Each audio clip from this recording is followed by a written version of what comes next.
మీ అందరికీ మర్నాథ. గత 39, 40, 41 వీడియోల్లో రక్షణ మహాసంకల్పన చార్ట్లో మనకు కనబడుతున్న 7 లోకముల వివరాన్ని ధ్యానం చేసుకున్నాం. ఈ 42వ వీడియోలో ఈ చార్ట్లో మనకు కనబడుతున్నటువంటి పాతాళము అనేటటువంటి ఈ భాగమును ధ్యానం చేసుకుందాం. ఇక్కడ మనకు 3 అంశములు కనబడుతూ ఉన్నాయి. ఒకటి పాతాళ పరదేశు, లూకా సువార్త 16వ అధ్యాయము 22వ వచనం బ్రాకెట్లో చెర. రెండవది అగాధము, లూకా సువార్త 16:26వ వచనం. మూడవది పాతాళంలో వేదనకరమైన స్థలం, లూకా సువార్త 16వ అధ్యాయం 27-28. ఈ అంశాన్ని ఇప్పుడు ధ్యానం చేసుకుందాం. ప్రభు సహాయం కోరి ప్రార్థన చేద్దాం. అందరూ కళ్ళు మూసుకునండి. దయగల తండ్రి, మీకు వందనములు. మీరు మాకు నేర్పుతూ ఉన్న సంగతులను బట్టి నేను స్తుతించుచున్నాను. ఎంతమంది ఈ వీడియోలు చూస్తూ మేలు పొందుచున్నారో వారందరిని బట్టి మీకు వందనములు, స్తోత్రములు.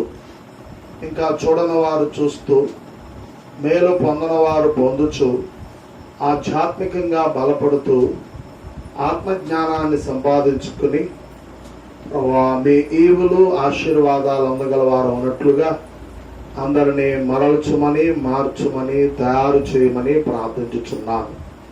తండ్రి, ఈ సమయమందు మాతో మీరు మాట్లాడండి. మీ మాటల చేతనే మమ్మల్ని బలపరచుమని యేసు నామములో వేడుచున్నాను పరమ తండ్రి, ఆమేన్. ప్రభునందు ప్రియులారా, ఆయన పరిశుద్ధ నామమున కూడినటువంటి మీకు, మీ కుటుంబాలకు మెండైన దీవెనలు కలుగును గాక, ఆమేన్. గత వీడియోలో 7 లోకముల వివరాన్ని మనం ధ్యానం చేసుకుంటూ 6వ లోకము పాతాళ లోకము అని మనం చెప్పుకున్నాం. ఆ పాతాళ లోకము 3 భాగములుగా ఉండినది అని, మొదటి భాగము హేడెస్ అనే పేరు కలిగినదిగా ఉన్నది అని, రెండవది మట్టులేని గొయ్య అని, మూడవది అగ్నిగుండము అని గత 41వ వీడియోలోనే మనం ధ్యానం చేసుకున్నాం. అయితే ఈ చార్టులో మనకు పాతాళము 3 భాగములు అంటూ మనకు కనబడతా ఉన్నది. మన ప్రభు అయిన యేసుక్రీస్తు వారు శరీరధారిగా జీవించిన దినములలో ఎన్నో బోధలు బోధించి ఉన్నారు అని మనం 4 సువార్తలు పఠించడం ద్వారా తెలుసుకోగలుగుతున్నాం.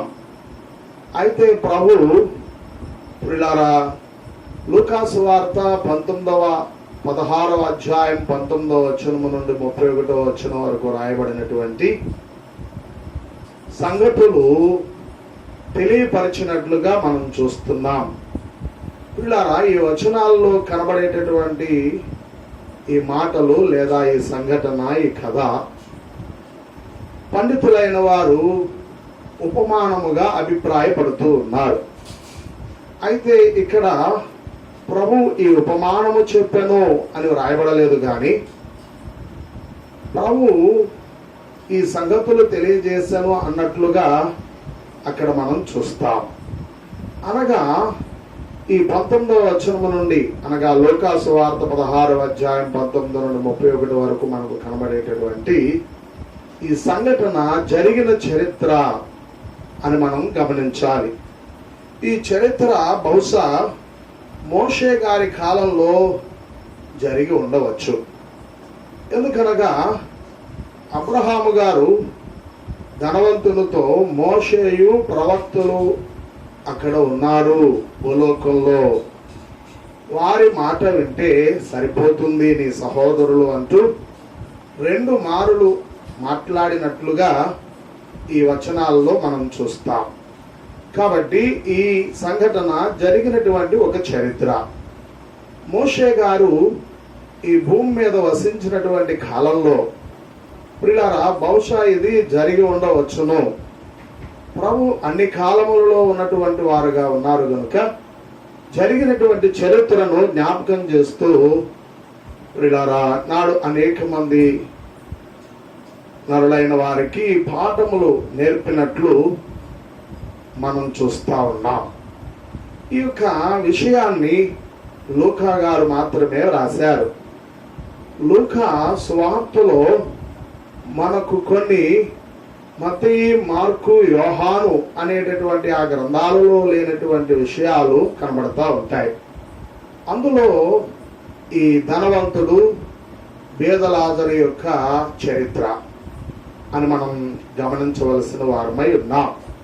లూకా గారి చేత ఇలాగూ మిగిలిన సువార్తీకులు రాయనటువంటి విషయాలు పరిశుద్ధాత్మ తండ్రి వ్రాయించినారు అని మనం గమనించాలి.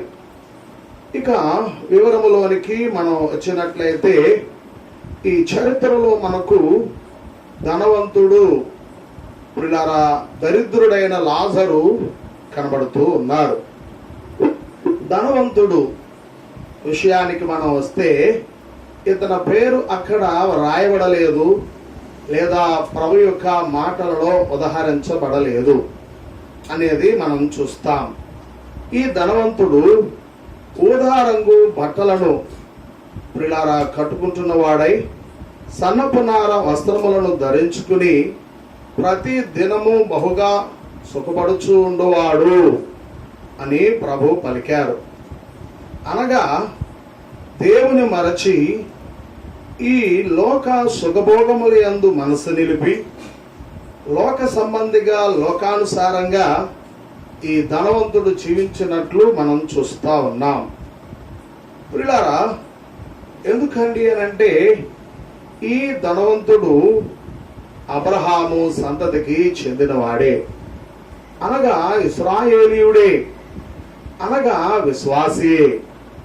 దేవుని ఎరిగిన వాడై, ధర్మశాస్త్రముని ఎరిగిన వాడై, దేవుని కట్టడలు విధులు ఎరిగిన వాడుగా ఉంటూ వచ్చి ఉన్నప్పటికీ ఇతడు లోక సంబంధిగా లోకానుసారమైన మనసు కలిగి జీవించినట్లుగా ఈ లోకములో కనబడేటటువంటి సుఖభోగముల యందు మనసు నిలిపి ఈ లోకమే శాశ్వతం అని అనుకుని తాను తన జీవనాన్ని కొనసాగించినట్లుగా మనం చూస్తూ ఉన్నాం. అంతేకాకుండా తన పొరుగు వాని ఎడల ప్రేమ లేనివాడుగా జీవించాడు అని మనం ప్రియులారా ఈ చరిత్రను బట్టి గమనించగలుగుతున్నాం. ఇశ్రాయేలీలందరూ తమ మూల పురుషులను దేవుడు వారి అనుసరించి నడుచు నిమిత్తమై ధర్మశాస్త్రమును ప్రియులారా అనుసరించి నడవలసి ఉన్నది. మరలా చెప్తున్నాం, ఆకాశమందలి నక్షత్రము వలె ఇసుక రేణువుల వలె విస్తారముగా కనబడుతూ వచ్చి ఉన్నటువంటి ఇశ్రాయేలీయులు తమ మూల పురుషులు అబ్రహాము, ఇస్సాకు, యాకోబులను వారులను అనుసరించి నడవవలసి ఉన్నది. అంతేకాకుండా దేవుడు వారికి ఇచ్చినటువంటి ధర్మశాస్త్రమును పాటించుచు జీవించవలసి ఉండగా ప్రియులారా, ఈ ధనవంతుడు అలాగూ ఉండక తాను వ్యతిరేకముగా అందుకు భిన్నముగా జీవించినట్లు మనం చూస్తా ఉన్నాం. చూడండి, మూల పురుషులైనటువంటి అబ్రహాము, ఇస్సాకు, యాకోబులను వారులు ధనవంతులే, వారు బీదవారేమీ కాదు. వీరు ఎలా ధనవంతులు కాగలిగినారండి అని అంటే దేవుని వలన అని మనం చూస్తూ ఉన్నాం. దేవుని వలన ధనవంతులైనటువంటి ఈ అబ్రహాము, ఇస్సాకు, యాకోబులను వారు ధనము పైన ప్రియులారా ధనము వలన కలిగేటటువంటి సుఖభోగముల పైన మనస్సు నిలపక దైవ భక్తి కలిగి ఈ లోకం శాశ్వతం కాదని ఎంచి వాగ్దాన దేశములో ఉన్నప్పటికీ అన్యుల దేశములో ఉన్నట్టుగా వారు పరవాసులైనారు అని హెబ్రీయులకు రాయబడిన పత్రిక 11వ అధ్యాయం 9వ వచనంలో మనం చూస్తూ ఉన్నాం. దేవుని వలన ధనవంతులైనటువంటి అబ్రహాము, ఇస్సాకు, యాకోబులను వారు ధనము మీద ఏమి నిలుపలేదు, మనస్సు నిలుపలేదు.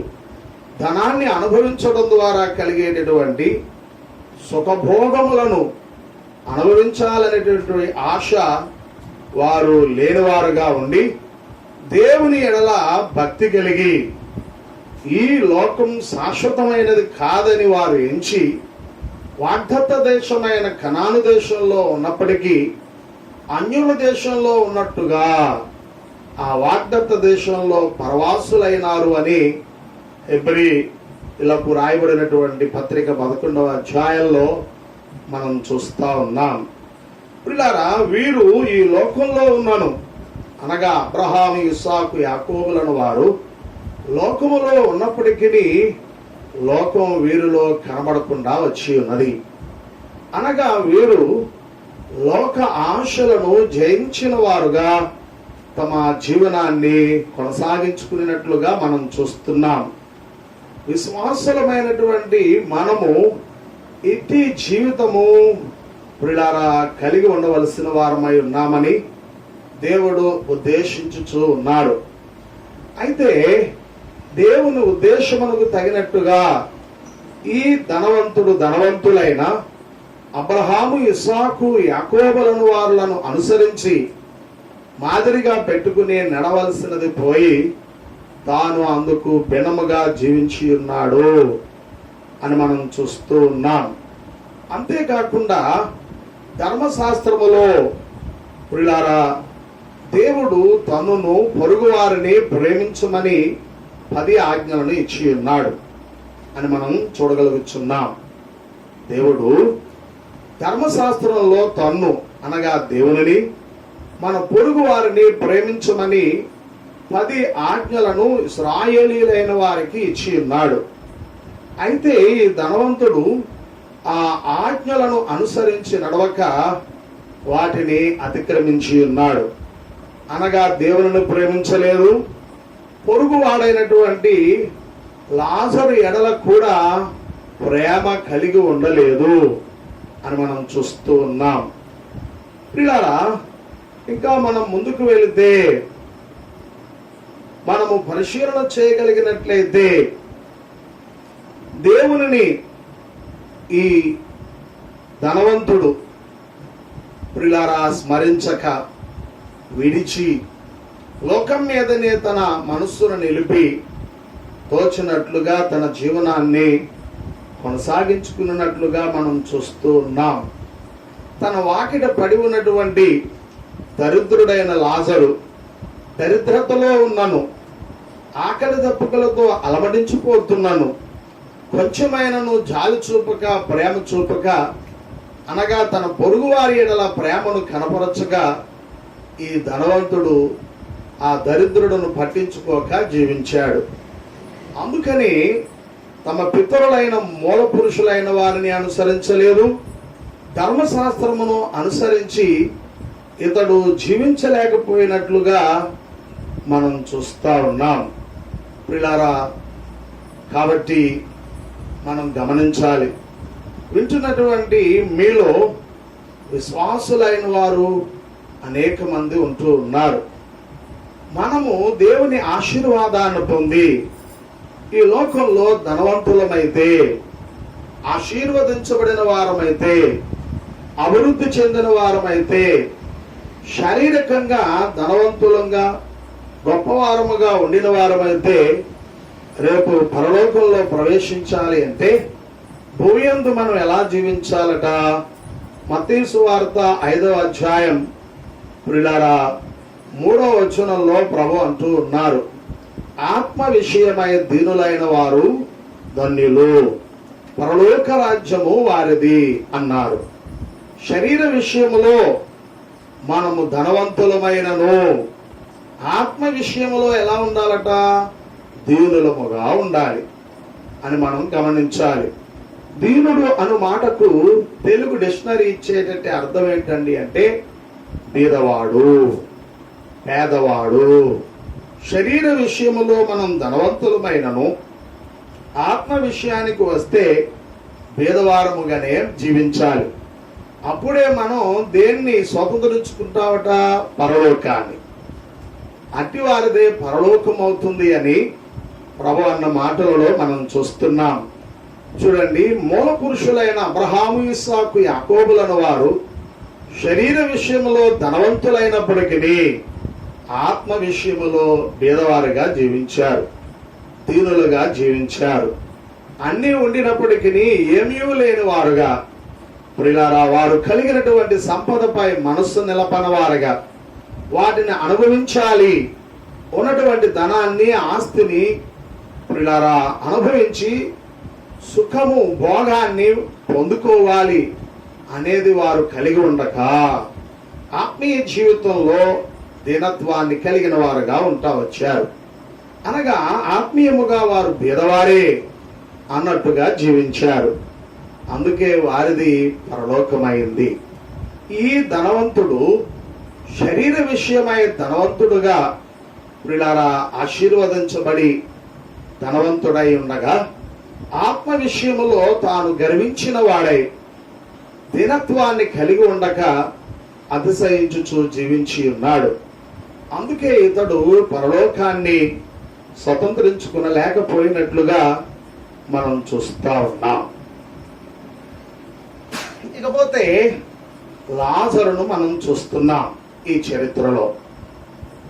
ప్రియులారా, అనగా ఈ వచనాల్లో లూకాసు వార్త 16వ అధ్యాయం 19 నుండి 31 వరకు మనకు కనబడుతున్నటువంటి వచనాల్లో మనకు కనబడేటట్టు మరొక వ్యక్తి ఎవరండి అని అంటే లాజరు. ప్రియులారా, ఈ లాజరు యొక్క లక్షణాలను మనము చూసినట్లయితే మొట్టమొదటిగా ఇతడు దరిద్రుడు అని వ్రాయబడింది. లూకాసు వార్త 16వ అధ్యాయం 20వ వచనంలో ఈ మాట మనం చూస్తాం. లాజరు అను ఒక దరిద్రుడుండెను. ఎవరటండి లాజరు? దరిద్రుడు. లాజరు అను పేరు కలిగిన వారు బైబిల్లో మనకు ఇద్దరు కనబడతా ఉన్నారు. లాజరు అను మాటకు అర్థము దైవ సహాయము. చెప్పండి, అర్థం ఏంటి? దైవ సహాయము. ఇలా యేసు ప్రభు వారు ఈ లూకాసు వార్త 16వ అధ్యాయం 19 నుండి 31 వచనాల్లో చెప్పిన ఈ కథలో, ఈ చరిత్రలో కనబడుతున్న లాజరొకరు. యోహాను సువార్త 11వ అధ్యాయంలో మృతి చెందినటువంటి బేతనీయ గ్రామానికి చెందిన లాజరొకడు. ఈ విధంగా బైబిల్లో ఇద్దరు లాజర్లను మనం చూస్తున్నాం. పిల్లరా, ప్రభు చెప్పినటువంటి చరిత్రలో లాజరు కనబడతా ఉన్నారు. ఇతడు ఎవరిని రాయబడింది? దరిద్రుడు. దరిద్రుడు అనేటటువంటి పదానికి అర్థము పేదవాడు. లాజరు పేదవాడుగానే ఉండి ప్రియులారా తాను జీవించాడు. అలా పేదవాడుగా ఉండినను బాధపడక, ధనవంతును చూచి అసూయపడక తాను జీవించినట్లుగా మనం చూస్తున్నాం. చూడండి, సహజంగా పేదరికాన్ని అనుభవించేవారు, పేదరికంలో ఉన్నటువంటి వారు ప్రియులారా ధనవంతులైన వారిని చూస్తూ బాధపడతా ఉంటారు. అంతేకాదు అసూయతను కూడా కలిగి ఉంటారు. మీకు అర్థమైంది అనుకుంటున్నాను. ధనవంతులను చూచి పేదవారు బాధపడడం, అసూయ పడడం అనేది కూడా చేస్తూ ఉంటారు.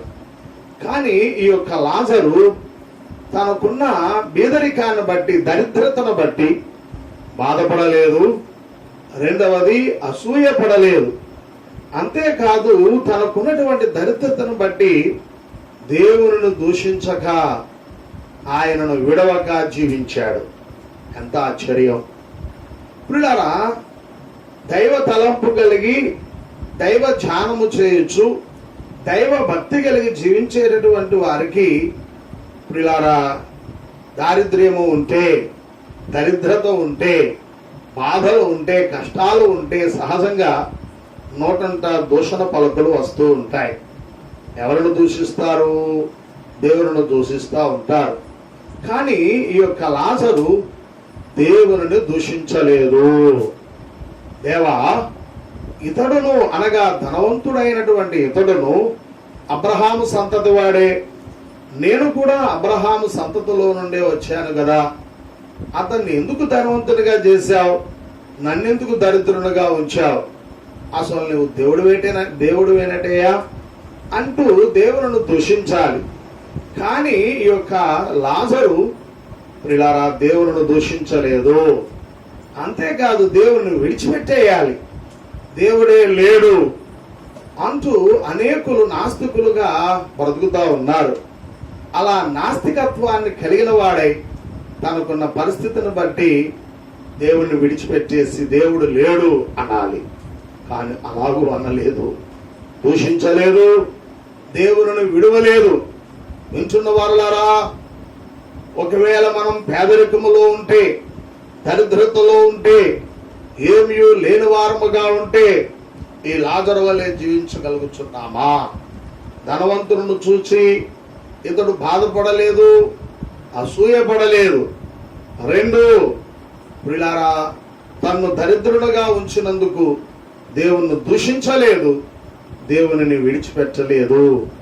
ఎంత గొప్ప భక్తి కలిగిన వాడుగా ఉన్నాడు. వింటున్నటువంటి మనమును ఇలాగూ జీవించవలసిన వారమై ఉన్నామని మీకు తెలియజేయుచున్నాను.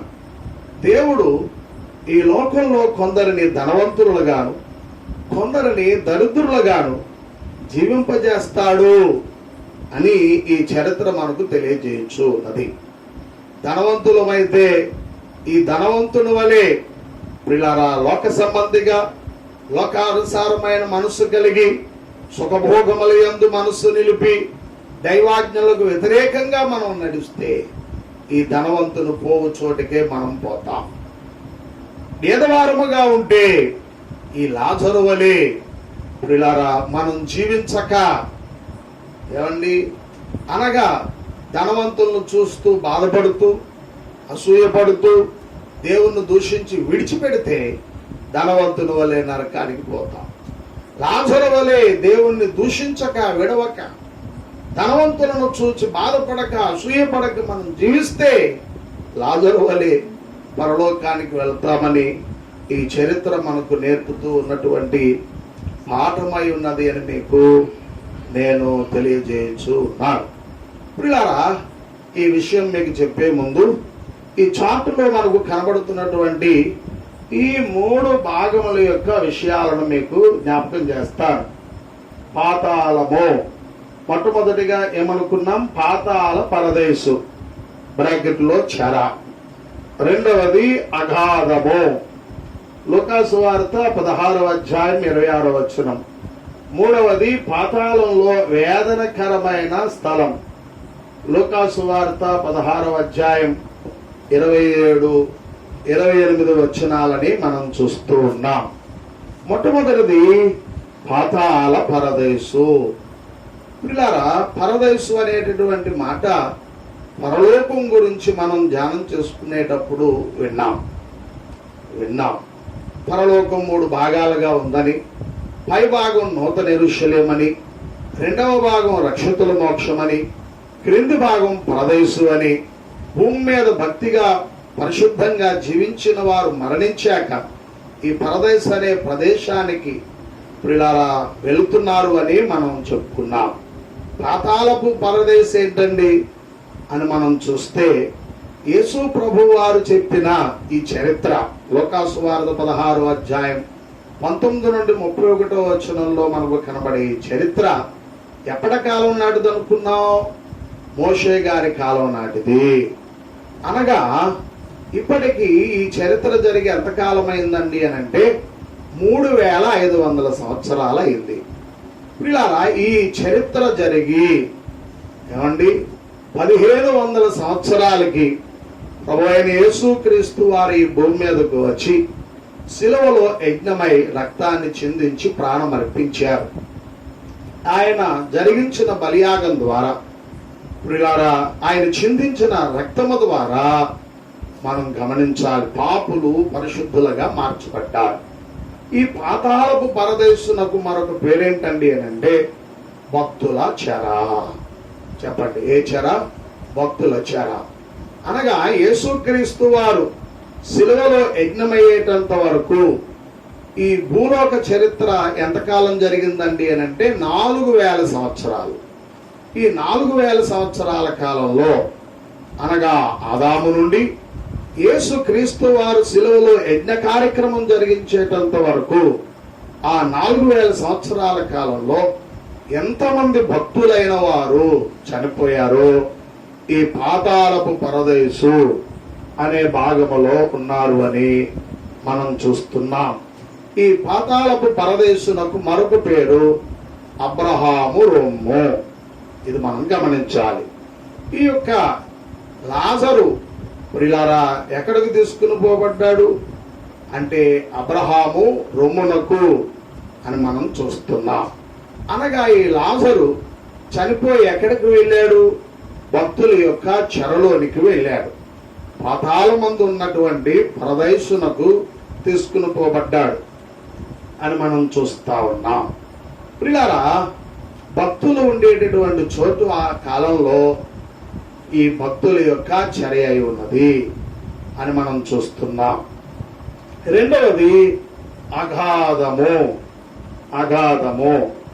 ఈ అగాధము అనేటటువంటి పదానికి అర్థము చాలా లోతైన బిలం అని తెలుగు డిక్షనరీ చెప్తా ఉంది.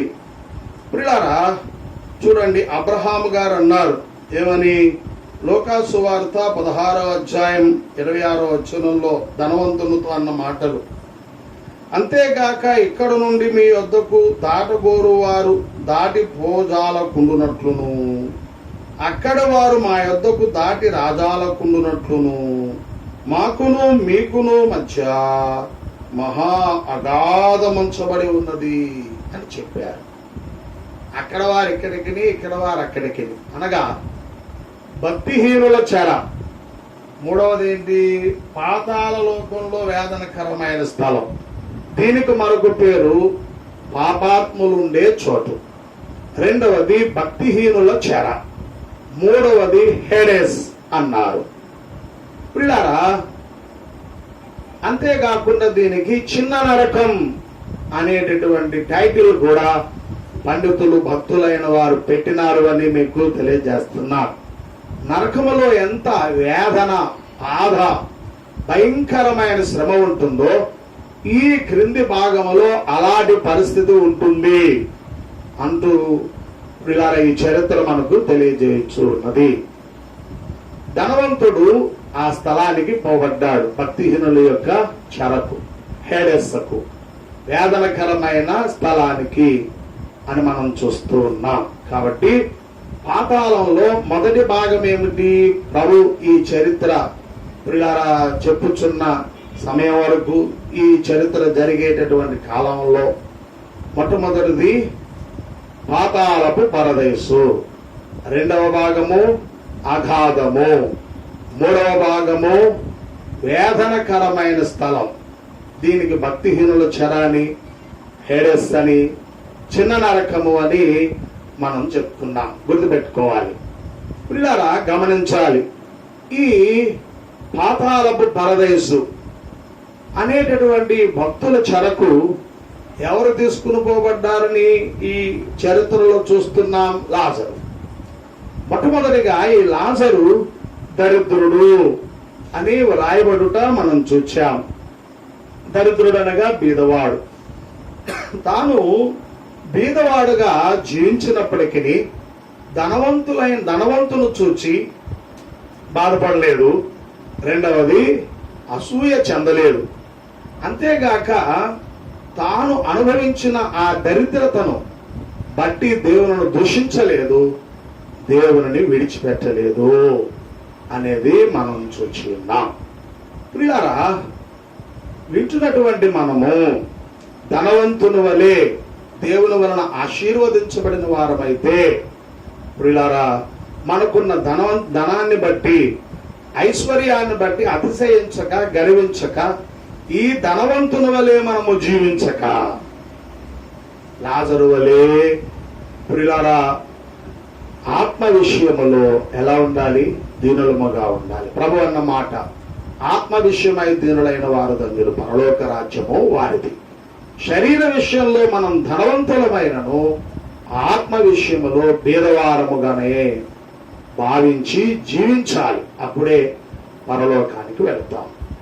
ధనవంతుని వలె మనం ఆశీర్వదించబడే లోకంలో బ్రతికితే సంగతి.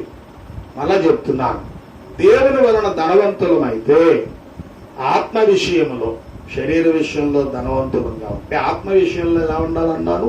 పేదవారంగా ఉండాలి. ముందు చెప్పుకున్నా, అబ్రహాము, ఇస్సాకు, యాకోబులను వారు అలా జీవించారు. అయితే ఈ ధనవంతుడు అలా జీవించలేకపోయాడు కనుక ఎక్కడికి వెళ్ళాడు? వేదనకరమైన స్థలమునకు, ప్రియులారా, పాతాళములో ఆ క్రింది భాగమునకు, అనగా హేడెస్ అనే ఆ భక్తిహీనుల చెరకు ప్రియులారా పంపబడినాడు. ఆ చిన్న నరకమునకు పంపబడినాడు అని మనం చూస్తున్నాం.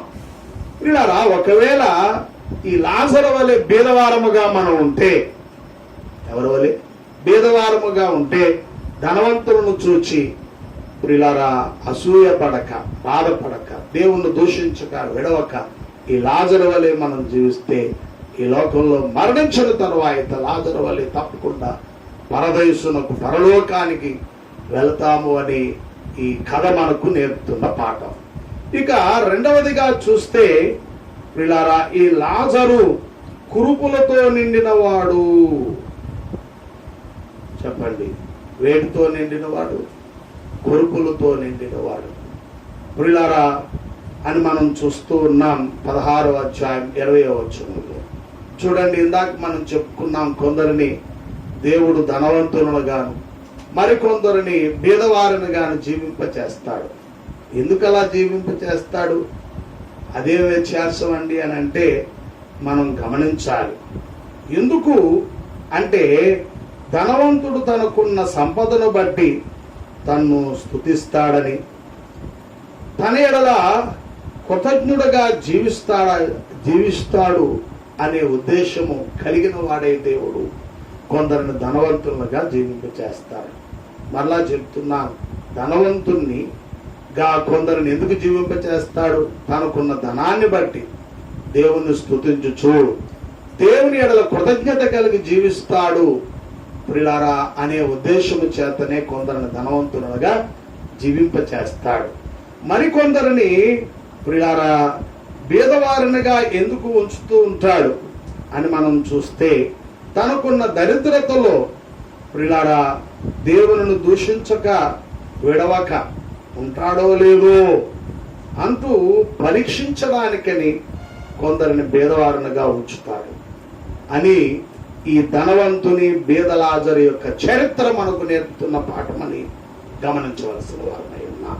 వింటున్న వారలారా, ధనవంతుని వలె దేవుని వలన ఆశీర్వాదం, ఐశ్వర్యం భూమి మీద సంపాదించుకున్న వారంగా ఉంటే ప్రియులారా ఆత్మ విషయమై ఎలా ఉండాలి? దీనులంగా ఉండాలి. ఎవరు జీవించారు అలాగూ? అబ్రహాము, ఇస్సాకు, యాకోబులను వారు జీవించినట్లుగా మనం జీవించాలి. ఈ ధనవంతుని వలె సుఖభోగముల యందు మనస్సు నిలిపి, ప్రియులారా ధనము మీదనే మనస్సు నిలిపి ఈ లోకమే శాశ్వతం అనుకుని బ్రతుకుచు దైవాజ్ఞలను మీరిన వారముగా ఉంటే పాతాళానికి పోతాం. ఒకవేళ బీదరికంలోనే మనము ఉంటే, బెదరక, అదరక, నిరాశపడక, చింతపడక, ధనవంతులను చూచి బాధపడక, అసూయపడక, దేవుణ్ణి దూషించుచు విడిచిపెట్టి వేయక, ఈ బీదరికంలో దేవుడు నాకు ఏ ఐశ్వర్యాన్ని ఇవ్వబోతున్నాడు, ఏ ధనాన్ని, సంపదను, దీవెనను అనుగ్రహించబోతున్నాడు అనే ప్రియులారా నిరీక్షణతో పరీక్ష కాలం అని ఎంచి ఈ దరిద్రుడైన లాజరు వలె దేవుణ్ణి దూషించక, విడవక మనం జీవించవలసిన వారమై ఉన్నాం. అలా జీవించినాడు కాబట్టి పరలోకానికి వెళ్ళి ఏమయ్యాడు? పరలోకంలో ధనవంతుడయ్యాడు. భూమి మీద దరిద్రుడు ఈ లాజరు, పరలోకంలో ధనవంతుడయ్యాడు. భూమి మీద ధనవంతులు అవడం గొప్ప ఏం కాదు. ఎందుకంటే 70 సంవత్సరాలు 80 సంవత్సరాలు ఉంటాం ఈ భూమి మీద. పిల్లలు ఈ భూమిని విడిచిన తరువాత పరలోకంలో తరతరాలు కోట్లాది సంవత్సరాలు జీవిస్తాం. భూమి మీద ఉండగానే పిల్లరా పరలోకంలో ధనవంతులు కావాలి అని అంటే దరిద్రుడైన ఈ లాజరు వలె దేవుని దూషించక, దేవుని విడవక, ఇతరులను చూసి బాధపడక, అసూయపడక జీవించవలసిన వారమై ఉన్నామని మీకు నేను తెలియజేస్తున్నాను. ఇక రెండవదిగా ఇతడు కురుపులతో నిండినవాడు అని 16వ అధ్యాయం 20వ వచనం చెప్తా ఉంది. అనగా వ్యాధిగ్రస్తుడు, ఆరోగ్యం లేనివాడు. ప్రియులారా, ఇతనికి ధనము లేదు, ఆరోగ్యము లేదు. సహజంగా లోకంలో ప్రియులారా ఒకటి ఉంటే ఒకటి ఉండదు అని మనం చూస్తున్నాం. రెండు ఉన్నవారు అరుదు. ఏమండి, ఏంటి ఒకటి ఉంటే ఒకటి ఉండకపోవడం? డబ్బు ఉంటే ఆరోగ్యం ఉండదు, ఆరోగ్యం ఉంటే డబ్బు. డబ్బు ఉన్నవారు చూడండి, ధనం ఉన్నవారు చూడండి, పుట్టెడు జబ్బులతో బాధపడుతున్నారు. ఆరోగ్యం ఉంటే డబ్బు ఉండదు. కానీ ప్రియులారా, ఈ లాజరునకు ఏమండి, ఈ లాజరుకు రెండూ లేవు. ధనము లేదు, ఆరోగ్యము లేదు. ధనము లేదు, ఆరోగ్యము లేదు.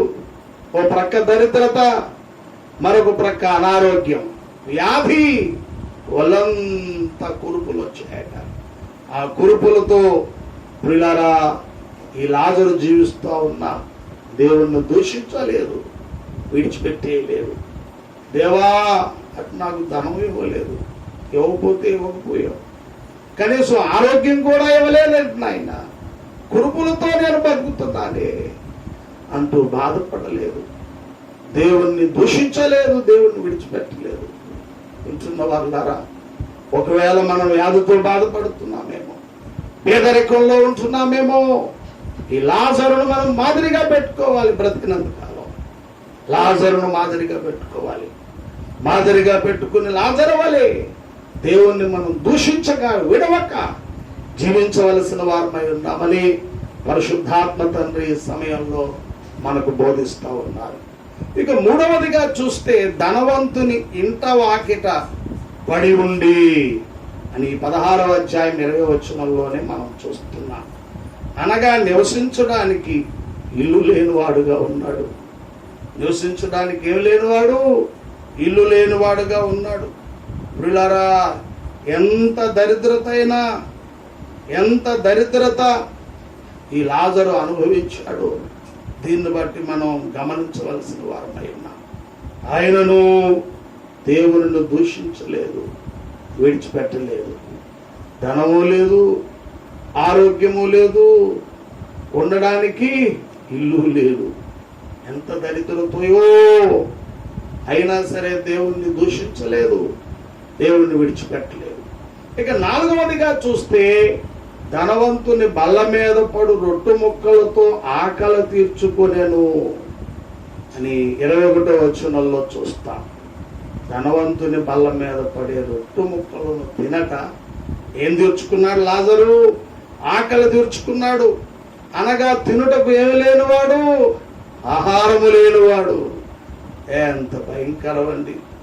లోకంలో సహజంగా మనుషులు కోరేది, ప్రియులారా, బ్రతికినంత కాలం తినడానికి ఆహారం, కట్టుకోవడానికి వస్త్రాలు, నివసించడానికి ఇల్లు ఉంటే చాలండి బాబు అంటూ ఉంటారు.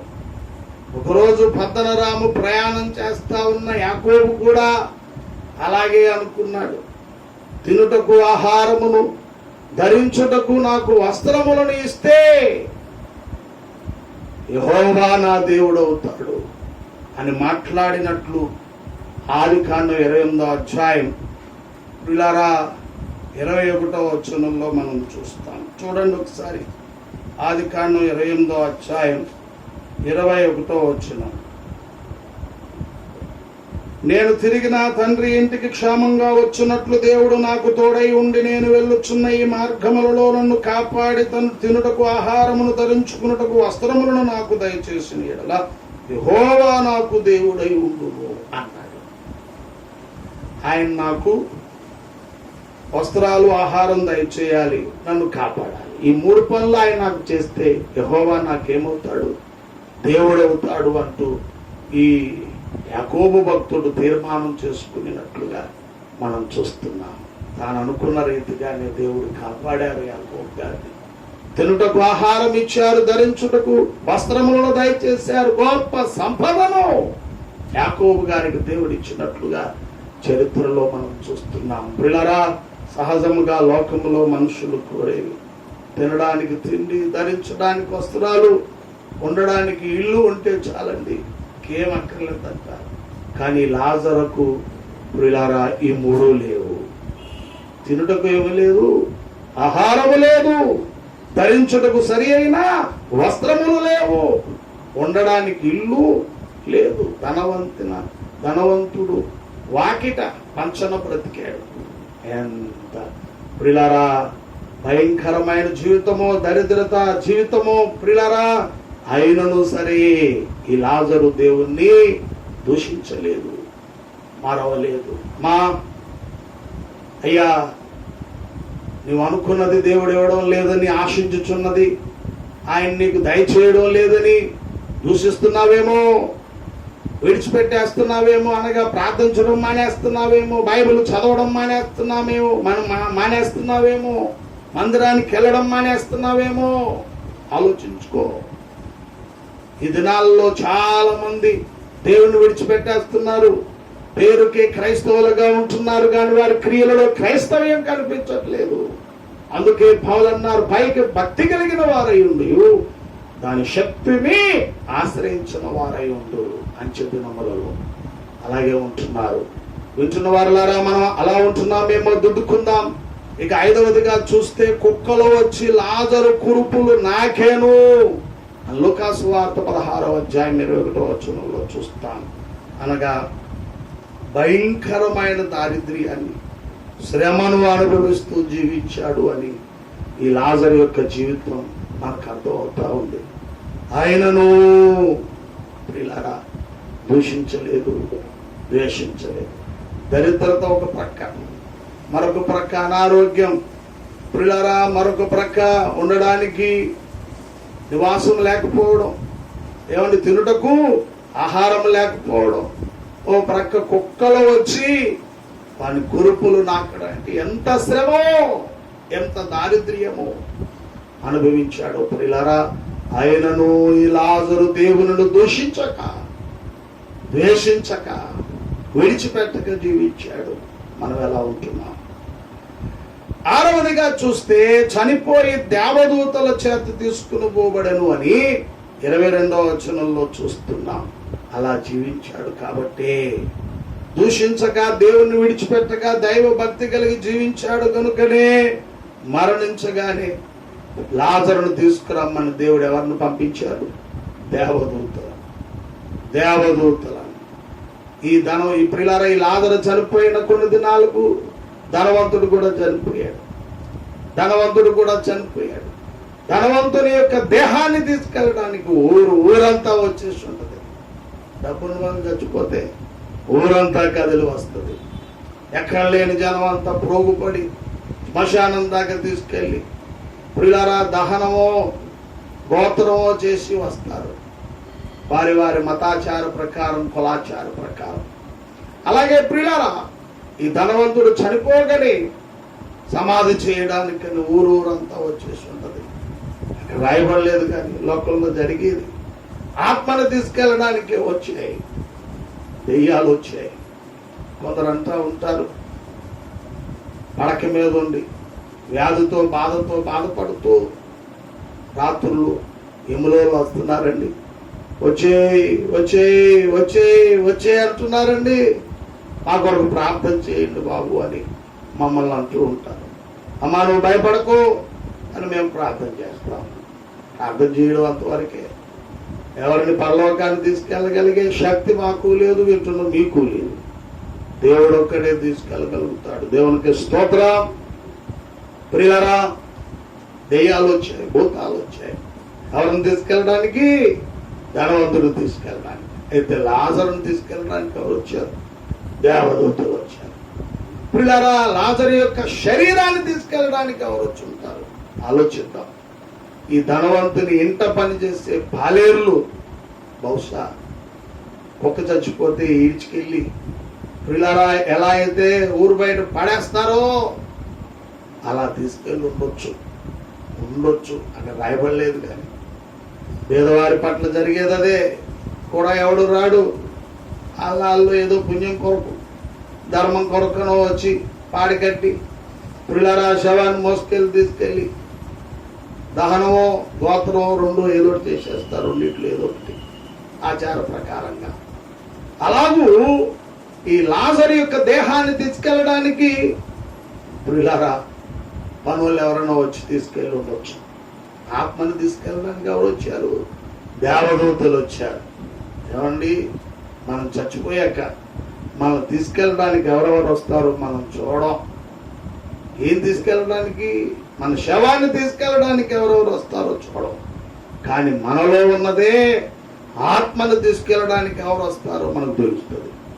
దేవదూతలు వస్తే సంతోషముతో ఆనందముతో ఆ దేవదూతలతో పాటు ప్రియులారా ఆ పరదేశు అనేటట్టి ఆ పరలోకమందలి భాగానికి వెళ్తాం. దెయ్యాలు వస్తే వేదనతో రోదనతో కేకలు బొబ్బలు పెడుతూ ప్రియులారా ఆ పాతాళానికి పంపబడతాం. అది జరిగింది ఇతర పట్ల అని మనం గమనించవలసిన వారమై ఉన్నాం. ప్రియులారా 7వదిగా చూస్తే అబ్రహాము రొమ్మున ఆనుకునుటకు లాజరు కొనుక్కోబడినాడు అని మనం ఈ 23వ వచనంలో మనం చూస్తా ఉన్నాం. ప్రియులారా అనగా పాతాళపు పరదేశునకు వెళ్ళాడు. పాతాళపు పరదేశుకు వెళ్ళాడు. ఎవరు? దరిద్రుడైన బీదవాడైన ఈ లాజరు. దైవజనుడు దేవదాసాయి గారు అన్నారు మానవుడు శ్రమను పొందక దైవ మానవుడు ఎటు కాగలడు అనే కీర్తనలో పేద క్రైస్తవుడా సేద తీర్చుకో, నీదే కదయా ముక్తి, బాధలు పొందిన ఖేదము పొందకు, వాదములాడకు, మరలా మోధమందుము మోక్షమందుము అన్నారు. పేదవారంగా ఒకవేళ మనం జీవిస్తూ ఉంటే పిల్లరా సేద తీర్చుకోవాలట. ఎందుకంటే పేదవారిదే ఆ పరలోకం అని ఈ చరిత్ర మనకు చెప్తా ఉంది. అంతేకాదు బాధలు పొందినా ఖేదము పొందకు, అనగా దుఃఖపడకు, దుఃఖము చెందకు, బాధ పొందకు, వాదములాడకు, పిల్లరా అనగా గొడవ పడకు, తగువలాడకు. ఎవరితో?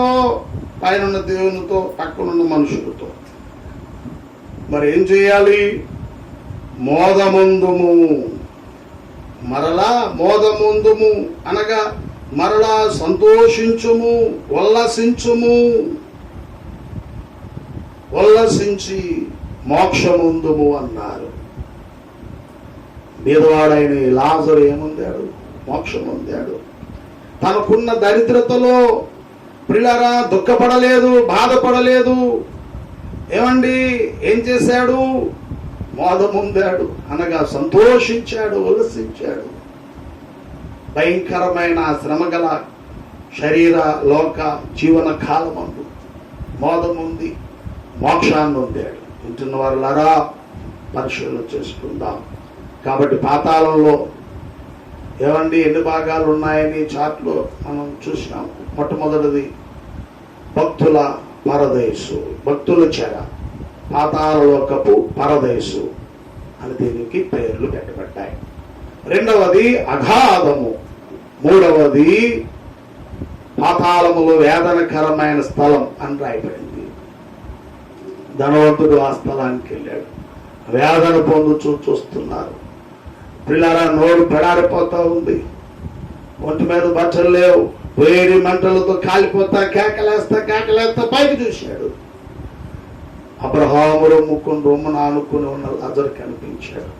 అంటున్నాడు, తండ్రి అయిన అబ్రహామా, నీ రొమ్మున ఆనుకుని ఉన్న లాజరును పంపించి అతని చిటికిని వేలు కొనతో నీటి బొట్టును నా నాలుక మీద వేసి నా నాలుకను చల్లార్చవా అని అడిగాడు. అప్పుడు అన్నారు, ఇక్కడ వారు అక్కడికి, అక్కడ వారు ఇక్కడికి రావడానికి మధ్యలో ఉంది, అగాధం ఉన్నది అన్నాడు. అయితే ఈ వేదనకరమైన స్థలం ఉన్నదని, ఈ స్థలానికి రాకుండా నిమిత్తం నాకు 5 సహోదరులు ఉన్నారు కనుక నీ రొమ్మును ఆనుకుని ఉన్న లాజరును ఒకసారి పంపించిన ఆయన అన్నాడు. చనిపోయిన వారు బ్రతికెళ్ళి చెప్తే విని భయపడి వేదనకరమైన చోటుకు రాకుండా లాజరు వలె ఆ పరదేశు అనే చోటికి రాగలుగుతారు అంటే అక్కడ మోషే ప్రవక్తలను వారు ఉన్నారు, వారి మాట వింటే చాలు అన్నారు. అక్కడ బోధించేవారు ఉన్నారు, ఇక్కడ వారు అక్కడికి వెళ్ళనవసరం లేదు అని అబ్రహాము గారంటే మృతులైన వారు బ్రతికిలేసి చెప్తే వింటారు కదా అయ్యా అంటే వాళ్ళ మాట వినతే వీరిలు చెప్పిన ఏమంటారు అన్నారు. వింటున్న వాళ్ళరా, ఈద లాజరు వలె దైవ భక్తి కలిగి వచ్చుచున్న శ్రమలలో, దారిద్ర్యములలో, కష్టాలలో, నష్టాలలో, అనారోగ్యములో ప్రియులారా దేవునిని దూషించక, విడవక, మరవక దైవ భక్తి కలిగి జీవించిన వారమైతే పరలోకానికి వెళ్తాం. ధనవంతుని వలె ఐశ్వర్యాన్ని పొందుకుని సుఖభోగములందు మనసు నిలిపి ఈ లోకానుసారంగా లోక సంబంధిగా మనం జీవిస్తే నరకానికి పోతాం. దేవుడు మన ఎదుటే పెట్టాడు పరలోకాన్ని, పాతాళాన్ని. ఏది కావాలో తెలుసుకోమంటున్నాడు. కనుక గ్రహించి నేను ఈ జీవన యాత్రలు ఏ విధంగా కొనసాగించుకోవాల్సి ఉన్నదో నిర్ణయించుకుని జీవించాలని మాటలు ముగిస్తున్నాను. ప్రభు మనల్ని దీవించి ఆయన సిద్ధపరిచిన పరమనకు నడిపించును గాక. ఆమేన్. తండ్రి నీకు వందనములు, మాకై వినిపించిన ఈ సంగతుల కొరకు స్తోత్రాలు. మా ప్రియులైన వారికి ఇంకెవరెవరికి అర్థం కాలేదు ఈ మాటలు అర్థం చేసుకోగలిగే జ్ఞానాన్ని ఇచ్చి మీరే ఇంకా బోధపరచి తెలియపరచి నడిపించమని మాకై ఇచ్చిన ఈ సంగతులను బట్టి స్తుతించుకుంటూ తెలియజేసిన ఈ సత్యాలను బట్టి ఈ విషయాలను బట్టి వందించుకుంటూ యేసు నామములు వేడుచున్నాను పరమ తండ్రి. ఆమేన్. త్రిత్వదేవుని దీవెనలు మీ అందరికీ తోడై నడిపించును గాక. ఆమేన్. మారునాథ.